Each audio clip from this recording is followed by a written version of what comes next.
Hey everyone, in a world that just never seems to hit the off switch, how do we find any real rest? Today, we're diving into a book with a message that honestly feels more urgent than ever. It offers a simple but really powerful way to push back against all that constant noise.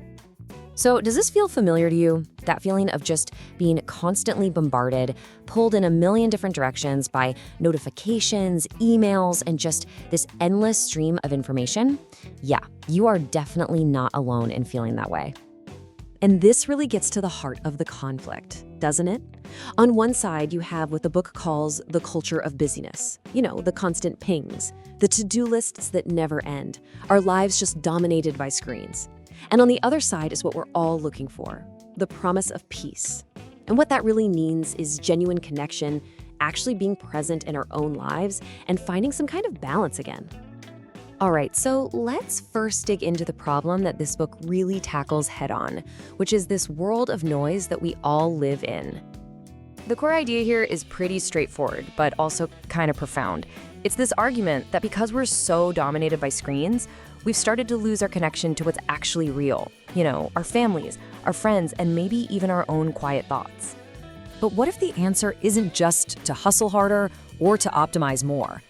The book we're looking at today suggests something completely different. It frames true rest not as a luxury, but as this powerful act of resistance. And here it is. This is the book at the center of our explainer, Stop, in the Name of God, by the best-selling author Charlie Kirk.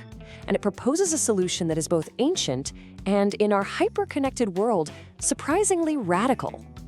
Now, this is the part that I think is so interesting, the framing. The book presents the idea of the Sabbath not as some old-fashioned rule you have to follow, but as a radical act of resistance against all the pressures of modern life. It's a choice. So what are we really talking about here? In this context, the Sabbath is defined as a rebellion against that culture of busyness we just talked about. It's about carving out a dedicated time that becomes a pathway back to genuine connection, to peace, and to just being present.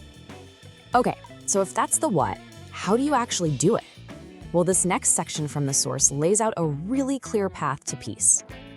The book breaks it all down into 3 really practical steps. So, step 1, unplug and recharge.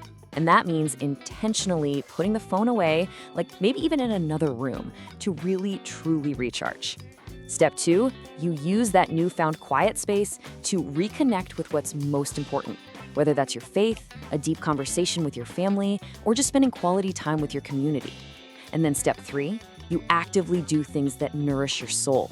And that's not just consuming more content, right? It's things like reading a physical book, taking a walk in nature, or maybe creating something with your hands. And the promise is that by doing this, by taking these steps consistently, the results can be pretty profound. This isn't just about feeling less tired. It's a whole practice designed to restore your sense of balance in a really chaotic world, to actively dial down that constant hum of anxiety, to nurture your inner life, and maybe most importantly, to help you reclaim your focus on what actually matters. Okay, let's pull all of this together and take a look at the kind of impact this simple idea is actually having. And it is so clear that this message is connecting with people. I mean, the book holds a perfect 5 out of 5 star rating from readers, which just shows you how much this idea is resonating right now.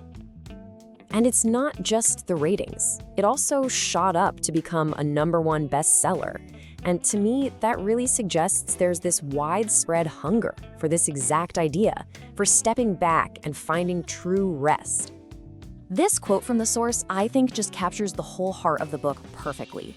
Honoring the Sabbath is presented as something way more than just a day off. It's framed as a lifeline, a vital tool for getting back to the very core of a meaningful life.